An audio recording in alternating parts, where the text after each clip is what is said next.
Bismillahirrahmanirrahim. Assalamualaikum warahmatullahi wabarakatuh.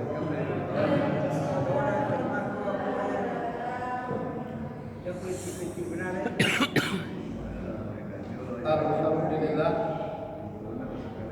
Alhamdulillahilladzi arsala rasulahu bil huda wa dinil haq liyudhhirahu 'ala dini kulli walau karihal kafirun walau karihal munafiqun.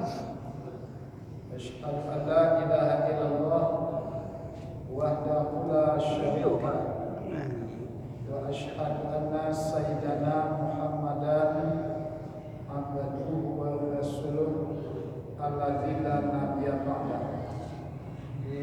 Rabbi shrah li sadri wa yassir li amri wahlul 'uqdatam min lisani yafqahu qawli. Bapak-bapak, ibu-ibu sidang jamaah mingguan yang dirahmati Allah,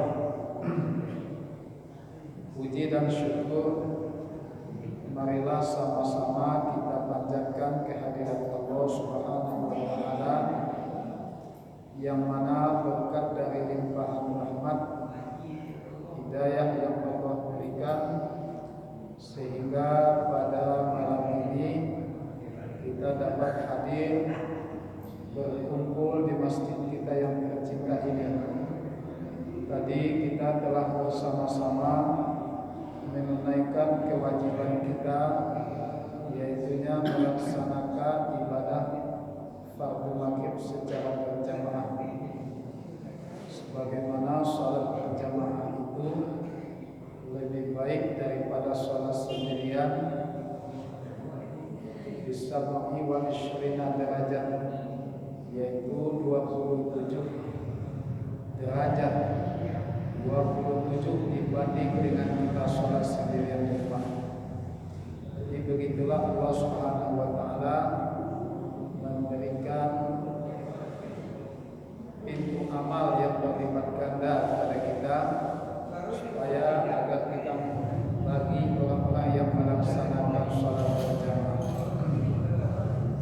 Rasulullah Shallallahu Alaihi Wasallam mencontohkan pada kita manusia agar kita selalu mengamalkan sholat berjamaah ini, sehingga pada suatu ketika pernah Rasulullah pingsan karena merasakan sakit, sehingga di saat beliau sadar dari pingsannya, apa yang dikatakan oleh Nabi, yaitu ingin melaksanakan sholat berjamaah.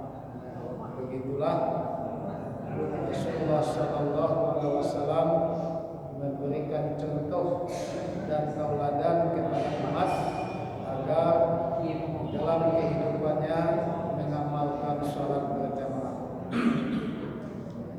Mudah-mudahan niat yang kita pasang dari rumah tadi, tangan yang kita ayunkan dan kaki yang kita langkahkan menuju masjid kita ini diberikan balasan oleh Allah dengannya dengan pahala yang berlipat ganda. Amin amin ya rabbal alamin. Bapak-bapak, ibu-ibu sidang jamaah salat maghrib yang dirahmati Allah atau wirid-wiridwan yang dirahmati Allah, sebagaimana pada malam ini kita coba mengulang-ulang pengajian kita, yaitu dengan judul santapan atau ceramah kita pada malam ini tentang orang-orang yang beruntung dalam agama Allah Subhanahu wa taala. Bapak-bapak, ibu-ibu sidang jamaah yang dirahmati Allah, kita coba mengambil landasan kepada firman Allah, yaitu surat Al-Masri ayat 1 sampai kepada ayat 3. Sebagaimana di dalam ayat ini Allah Subhanahu wa taala jelaskan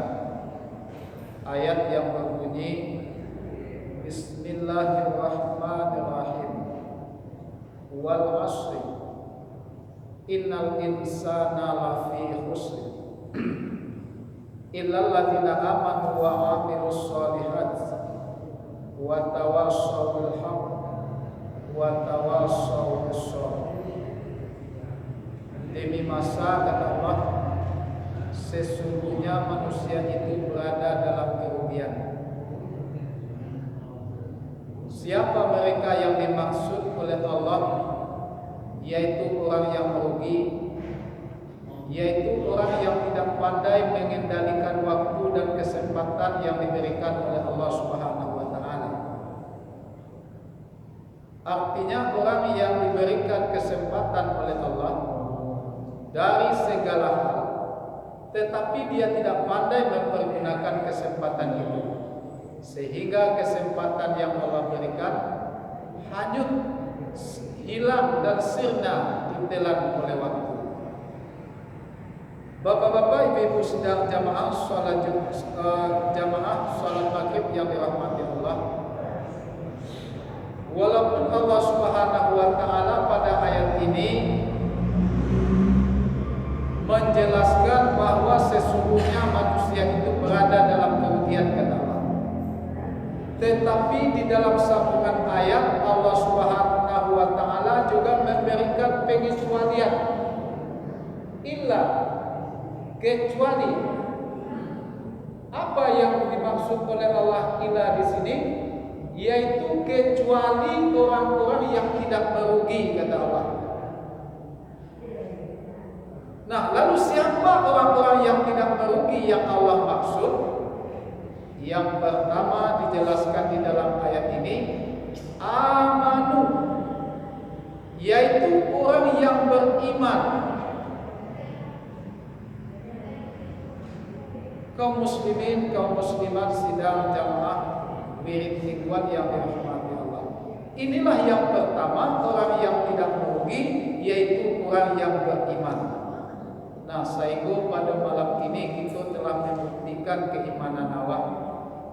Dengan keimanan yang kita miliki, sehingga kita telah melaksanakan kewajiban kita.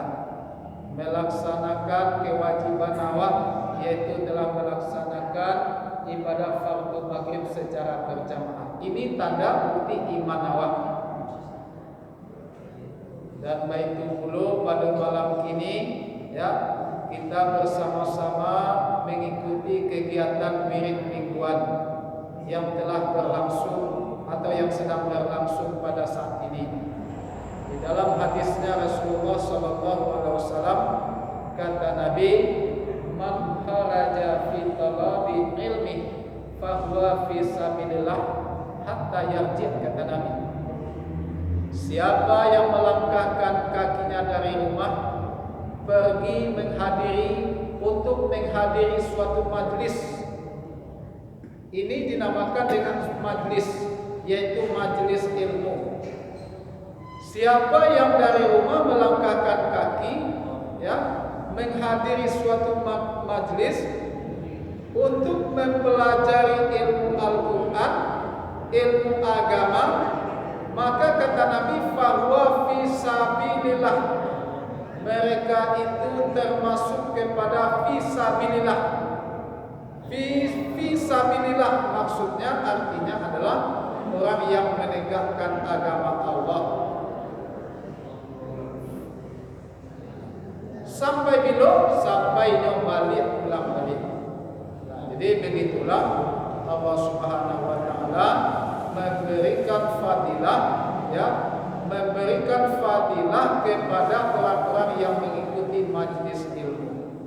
Bahkan kalau kaji banyak, ya, fadilah-fadilah yang terdapat kepada, ya, bagi orang-orang yang mengikuti majlis ilmu. Bahkan di dalam hadis memudahkan mereka untuk masuk surga, dan banyak fadilah-fadilah yang terkandung bagi kita yang melaksanakan majlis ilmu atau yang mengikuti majlis ilmu. Bapak-bapak, ibu-ibu sidang jamaah yang dirahmati Allah. Jadi inilah yang pertama, salah satu orang yang tidak tergolong merugi, yaitu orang yang beriman. Kemudian yang kedua yang selanjutnya wa amilus sholihat, orang-orang yang melakukan amal soleh, orang-orang yang melakukan amal, mereka tergolong atau termasuk orang-orang yang tidak merugi. Di dalam surat Fatir ayat 29 Allah Subhanahu wa taala jelaskan ada beberapa macam orang yang mendapatkan keberuntungan dalam kehidupannya. Orang-orang yang tak masuk beruntung, yang tak masuk tidak merugi. Sebagaimana kata Allah di dalam surat Fatir, innal ladzina yatluna kitabawah, yaitu nan pertama orang yang tidak merugi itu adalah yatluna kitabawah, orang yang membaca kitab Allah. Kitab Allah yang dibaca itu yaitu Al-Quran. Kalau di awak gini kan dan banyak dibaca, betul? Apalagi di muda-muda, semuda-muda kau betul ya? Lebih banyak membaca mawai ape daripada mawai Al-Quran gini deh. Kalau lah mawai ape, sari-sarian nama tak bosan-bosan tu. Dia kalau lah mawai ape. Tapi kalau mawai Al-Quran, sabanta saja matul mengantuk. Ladintah matul mengantuk, okay? Tapi kalau ape, mau sari-sarian awak tak bosan-bosannya tu. Tidak bosan-bosannya tu, awak memainkan ape. Bahkan kalau dikaji nilai ibadah,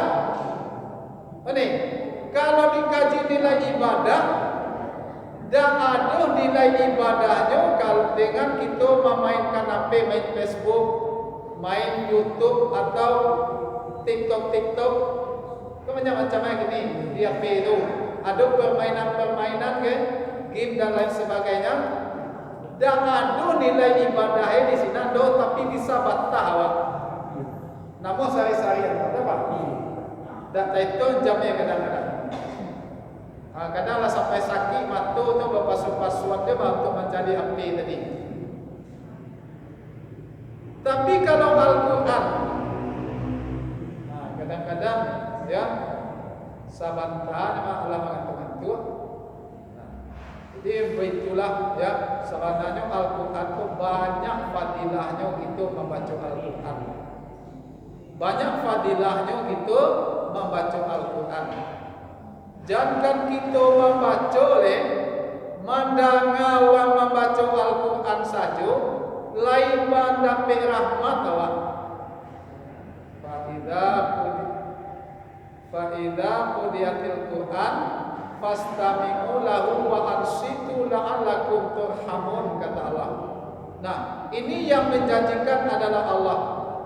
Apabila dibaca Al-Quran, kata Allah, jangan elok-elok, dengarkan dengan cermat, la'allakum turhamun, agar mendapat rahmat. Mendengar orang membaca Al-Quran saja awak, lain mendapat rahmat awak. Mendengar saja tu, baik itu fadilahnya Al-Quran. Apalagi awak bana dan membaca, betul? Apalagi awak banyak awak bana dan membaca. Bahkan di dalam hadis Rasulullah, siapa yang membaca Al-Quran satu huruf, 10 rahmat beliau. Satu huruf. Alhamdulillah awak ya membaca Al-Quran bahkan 20 ayat, bahkan sampai sajus, sampai lebih sajus. Mudah-mudahan kita selalu diturunkan oleh Allah SWT rahmat kepada awak dan baik tujuh kepada negara awak. Alhamdulillah di negara awak ya, lain banyak majlis taklim layak di negara awak. Sekurang-kurangnya satu hari kami jalan majlis taklim awak. yaitu majlis taklim yasinan. Kalau di musajid itu hari Jumat. Kalau majlis taklim Miftahul Jannah satu hari Kamis kurang-kurangnya. Kalau ada orang yang meminta, baik datang ke rumah-rumah orang. Itu tujuh adalah nilai ibadah. Mudah-mudahan mari awak kembangkan, awak budayakan, dan itu awak semarakkan kegiatan-kegiatan yang bernilai agama. Jadi kalau lain kita di suatu nagari, di suatu kampung, ya, kegiatan-kegiatan agama aktif, ya, itu kan nilai ibadah. Lain melaksanakan banyak orang melaksanakan ibadah, Allah akan mengangkat bala di negara awak. Sehingga bala tadi diganti oleh Allah dengan rahmat.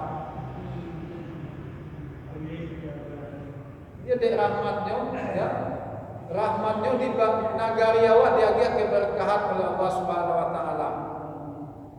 Maka dikatakan negara awak berkah. Sebab kalau diimbang-imbangan imbang-imbangan ekonomi awak kini dicari Gambia murah, betul? Kalau mencari awak kepada harga Gambia murah, harga Gambia 26.000, 27.000, 28.000 pada mahal. Sedangkan di dalam keluarga awak kadang ada anak batigo, ada anak balimo. Dulu di Katiko Gambia 100.000. Ya, 100.000 Gambia cukup jual. Kini Gambia 28.000 sekilonya. Itu Jawa cukup hijau dalam rumah tangga awak. Walaupun ya berbeda dari segi harga, tetapi ditambah oleh Allah dari segi keberkahan. Dalam bahasa kiko nanti minta dapat barakah ya, barakah. Walaupun banyak, kalau tak barakah doh, dah ada keberkahannya doh. Dah ada kenikmatan ratu yang orang miliki betul. Allah benar pinti banyak balipin-lipin. Rumah rancang lo baki lo. Oto baki lo. Tapi dah ada keberkahan lo. Dah ada kenyamanan dalam keluarga lo. Nah, berarti keberkahan dicapai di Allah Subhanahu Wa Taala. Jadi yang dicari di dalam rezeki yang Allah berikan adalah keberkahan, barakah. Jadi bapak-bapak ibu sidang jamaah yang dirahmati Allah.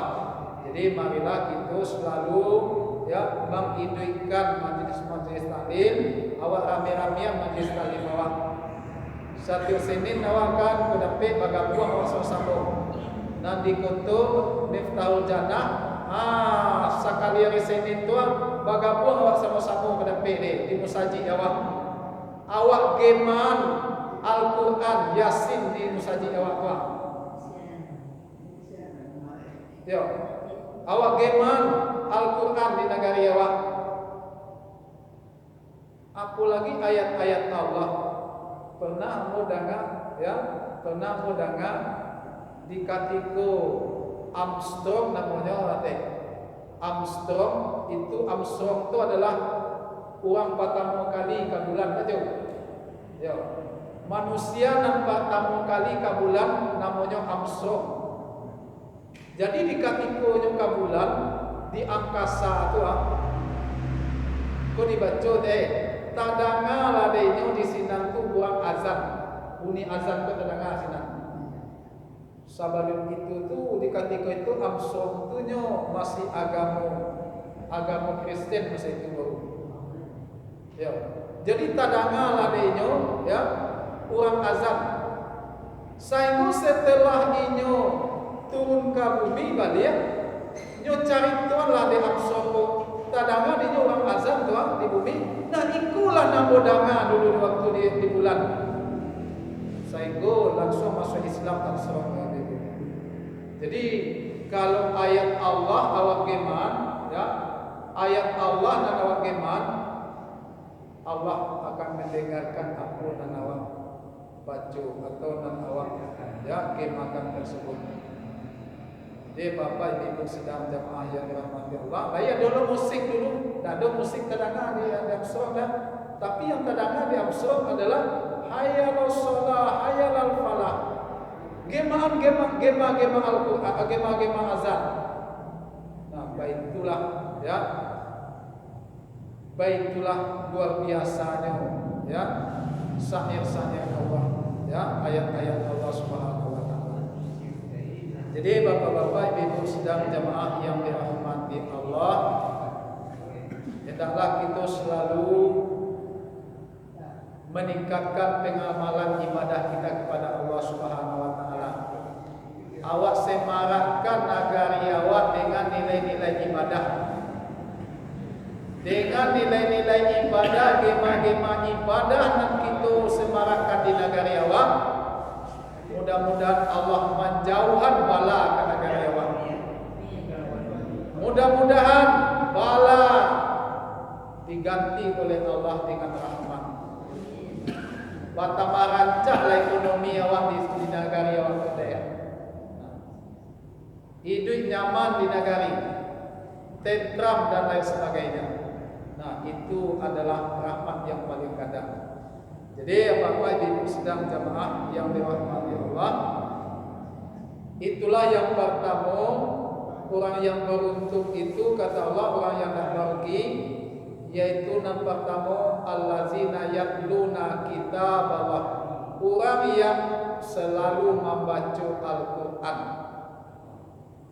Jadi Al-Qur'anku ya, kenapa begitu? Ya, begitu tinggi nilainya, nilai fadilahnya. Sebab Al-Quran ini adalah wahyu Allah Subhanahu wa taala, firman Allah yang Allah turunkan kepada baginda Nabi Muhammad sallallahu alaihi wasallam, yang diturunkan melalui perantara malaikat Jibril. Untuk apa?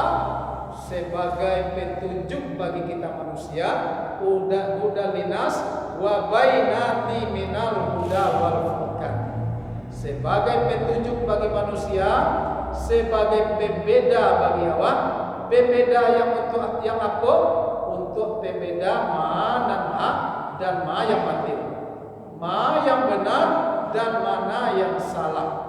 Nah, jadi begitulah fungsinya Al-Qur'an bagi awak. Bahkan Al-Quran itu juga sebagai ubek bagi kita manusia.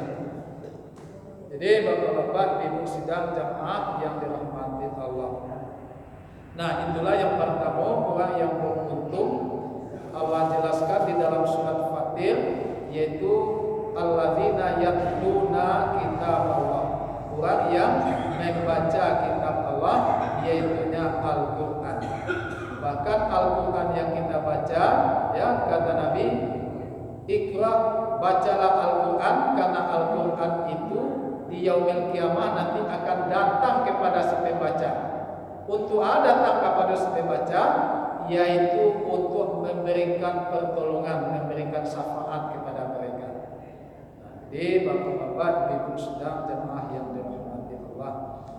Bahkan di dalam hadis, ya, yang diriwayatkan Tirmizi, orang-orang yang dirindukan oleh surga itu kata Nabi, yang pertama adalah talil Quran, orang yang suka membaca Al-Quran. Jadi orang yang suka membaca Al-Quran termasuk kepada orang yang dirindukan oleh surga. Bapak-bapak, Ibu sidang jamaah yang dirahmati Allah. Kemudian di dalam surat Fatir, orang yang beruntung itu kata Allah, wa aqamus shalah, yaitu orang yang mendirikan salat. Jadi orang yang mendirikan salat termasuk kepada orang yang beruntung. Berarti orang yang tidak mendirikan salat, tidak salatnya tidak tunaikan kewajiban salat, berarti termasuk kepada orang yang merugi. Kenapa? Sebab di dalam agama awak, salat itu adalah segala-galanya di dalam agama awak. As-salatu imaduddin. Salat adalah tiang agama. Tiang Berarti kalau orang yang sholat diumpamakan ibarat rumah punya tiang. Berarti kalau orang yang tidak melaksanakan sholat sama ibarat rumah tanpa tiang. Rumah kalau tidak ada tiang, tidak ada kekuatan rumah itu. Goyang. Bahkan tahu yang kacil lamaran kah saja. Lamaran tak saja. Apalagi kok tibulu gampu kat kareh dia. Laba gulung saya ke bawah. Begitulah perumpamaan yang agama apabila agama kita tidak dikuatkan dengan sholat, tak ada kekuatan agama awak. Kalau ibaratkan jari tangan awak teh, ya, sholat itu adalah ampu, ya, sholat ibaratkan ampu, dan pertama ibaratkan syahadat kuat. Dua kalimat syahadat itu adalah ampu, salat adalah tunjuk. Jadi kalau awak memegang, kalau tunjuk yang ampu, nak gue ya. Tapi cubalah salah satu jari nalimu buah atau syahadat tadi tiga dawa tidak di mani dawa dong. Nah, ada kekuatan jari awak. Nah, jadi begitulah ya umpamanya agama di dalam kehidupan awak. Jadi Bapak Ibu sidang jamaah yang dirahmati Allah. Jadi sholat itu adalah tiang di dalam agama. Bahkan Abu baca di dalam hadis yang diriwayatkan Tabrani, sholat itu bakumpama kapalo dengan tubuh. Jadi sholat itu umpama kapalo dengan tubuh. Umpama kapalo dengan tubuh. Jadi sholat itu umpama kapalo. Allah bana ada tubuh kalau dah ada kapalo, lain bisa hidup tubuh awak, badan awak kalau dah ada kapalo. Tak bisa ada nanti. Tak bisa hidup tanpa kapalo badan awak. Nah, jadi kapalo itu adalah kekuatan nafas awak. Baik itulah perumpamaannya ibadah sholat. Kubasuh dawah orang di luar misalnya tuan.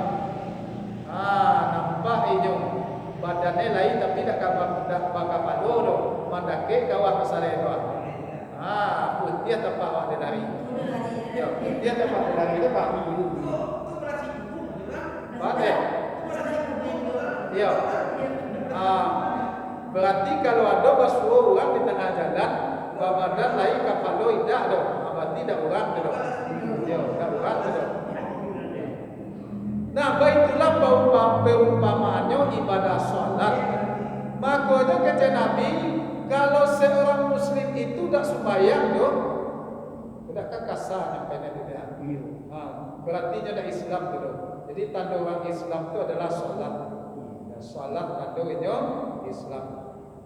Jadi Bapak Ibu sidang jamaah yang dirahmati Allah, itu kalau jadi banyak orang Islam dan tidak sholat. Jadi bapak-bapak ibu sidang jemaah yang dirahmati Allah, begitulah perumpamaannya ibadah salat di dalam agama. Nah, makanya tidak bisa kita tinggal ibadah salat itu. Bahkan di akhirat nanti, ibu, ya, kata Nabi, awalu ma yuhasabu abdu yaumal qiyamati shalah. Amalan nan pertama kali nan akan dihisab nanti di yaumil kiamah itu adalah sholat. Sebelum diproses lain, sholat nan pertama kali nan akan diproses dalam hidup. Nah, bahkan kalau saya lewat sembahyang Tuhan akan diproses. Dah teh. Sadang lai sholat saja, apa? Ya, makanya kata Nabi, apabila sholatnya baik, yang lain akan ikut baik. Tapi kalau sholatnya rusak, yang lain akan ikut rusak. Itu lain semayang, apalagi tidak semayang, tidak sholat, itu akan diproses. Akan diproses, Pak. Makanya as-salatu miftahul jannah. Salat itu adalah miftahul khabri. Salat itu adalah kunci dari ibadah. Jadi Bapak Ibu sedang jemaah yang dirahmati Allah, begitulah perumpamaannya ibadah salat di dalam agama Allah. Maknanya dapat awak ini karena awak menjual salat. Jadi dapat awak ini kepada awak menjual salat. Sebab kata Nabi, apalagi kita orang tua adalah anak tu dia awak amanah teh. Sama ibarat awak kini gua tukang parkir,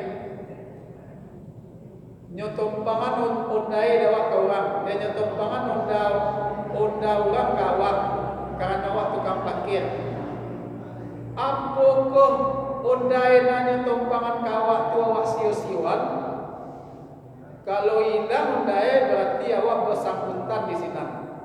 Undang nanya tumpangan tadi, bersangkutan awak di mana tumpangan? Karena awak bertugas tukang parkir. Nah, jadi proses awak apa sampai hilang undang. Sedangkan nanya tumpangan kawak, nyamanahan kawak. Baik itu pula ya perumpamaannya anak nanti amanahkan oleh Allah kawak. Apabila anak awak sudah salat doh, bisa-bisa anak tu nanti menuntut kawak di yaumil kiamah nanti atau di pada masyarakat nanti, di akhirat nanti. Makanya kata Allah Subhanahu wa taala, ya ayyuhalladzina amanu qu anfusakum wa ahlikum nar.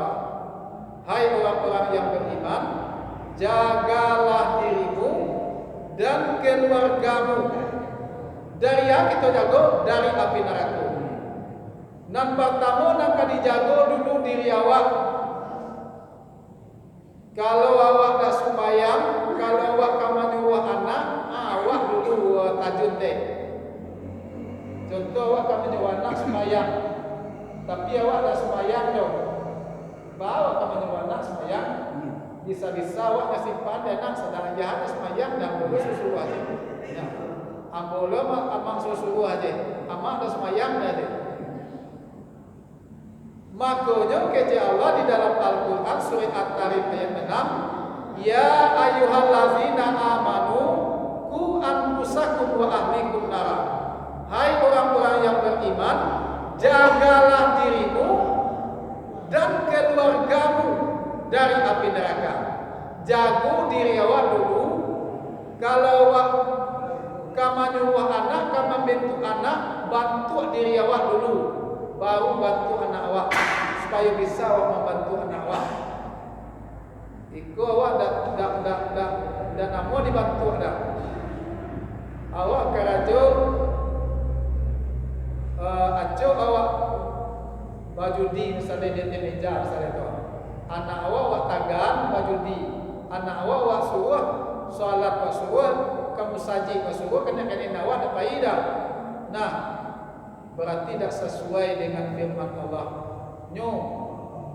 Ya ayyuhalladzina amanu qu anfusakum wa ahlikum nara. Jago diri awak dulu, nah baru awak jago anak awak. Bisa awak jago anak awak. Nah, apalagi anak adalah amanah di awak. Sia yang menyia-nyiakan amanah berarti nyata masuk kianat terhadap amanah. Sia yang kianat bisa-bisa inyo masuk neraka disebabkan tidak pandai menjaga amanah tadi. Disebabkan karena tidak pandai menjaga amanah tadi, bisa-bisa awak terjerumus masuk neraka dek malalaian amanah nan dia kepada awak tadi. Jadi Bapak Ibu sidang jamaah yang dirahmati Allah, apalagi balik kepada pengajian awak tadi, apalagi tentang ibadah salat. Ya, makanya Rasulullah inginkan ya jangan kau untuk kita nanti boleh dalam umur, dalam balik, dalam berakal. Sadang anak bau umur 7 tahun, kece Nabi apabila anak lah bau umur 7 tahun kece Nabi suruhnya salat. Kalau nyodak tahu baca pandainya baca salat do ajan baca salat tu.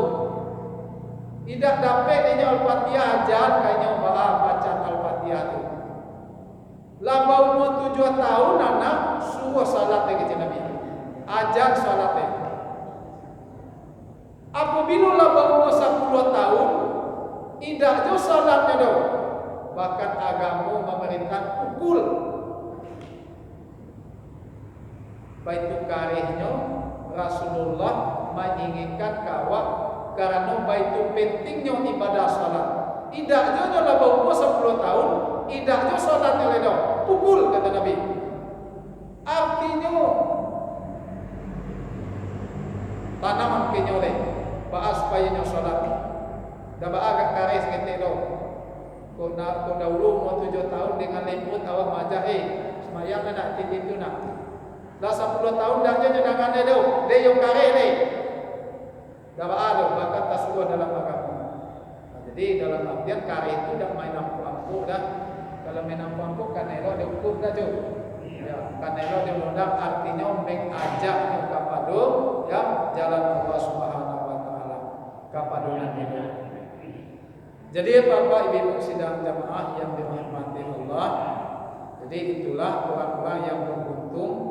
Kemudian yang ketiga sambungan surat Al-Fatir tadi ya dalam surat Fatir ayat 29 tadi wa anfaqu mimma razaqnahum sirran wa alaniyah yarjuna tijaratan lan tabura, yaitu orang-orang yang beruntung itu kata Allah ya. Dan ketiga orang yang menginfakkan hartanya di jalan Allah, baik itu ya tarang-tarangan, baik sembunyi-sembunyi. Nah, jadi tarang-tarangan boleh, sembunyi-sembunyi juga boleh. Nah, jadi menginfakkan hartanya di jalan Allah. Kalau ada dia rasaki di Allah, nah ada minta sumbangan musaji atau musala, disisiakan sebagian rezeki awak itu di jalan Allah Subhanahu wa taala. Jadi itulah orang-orang yang beruntung. Jadi bapak-bapak ibu sidang jemaah yang dirahmati Allah, demikianlah karena hari lah waktu isya lah boleh masuk. Kita cukupkan pengajian kita sampai di situ. Yang mudah-mudahan kita tak masuk kepada orang-orang yang beruntung yang Allah janjikan atau yang Allah jelaskan di dalam firman beliau, baik itu surat Fatir dan baik itu juga surat Al-Mas tadi. Nah, mudah-mudahan itu tak masuk kepada orang-orang yang beruntung, yaitu yang dijanjikan Allah Subhanahu wa taala. Nah, pertama di dalam surat Al-Mas tadi, orang yang tidak merugi itu adalah yang pertama orang yang beriman, kemudian orang yang melakukan amal soleh, dan orang yang menasihati tentang kebenaran, dan termasuk juga orang yang menasihati atau mengajak kepada yang benar, dan menasihati tentang kesabaran. Jadi bapak-bapak ibu sidang jamaah yang dirahmati Allah, mudah-mudahan dengan ceramah kita pada hari ini dapat menambah keimanan kita kepada Allah Subhanahu wa taala, meningkatkan pengamalan ibadah kita, dan mudah-mudahan menggolongkan kita kepada tingkatan takwa. Terima kasih atas perhatian, mohon maaf atas segala kekurangan. Wabillahi taufiq wal hidayah. Assalamualaikum warahmatullahi wabarakatuh.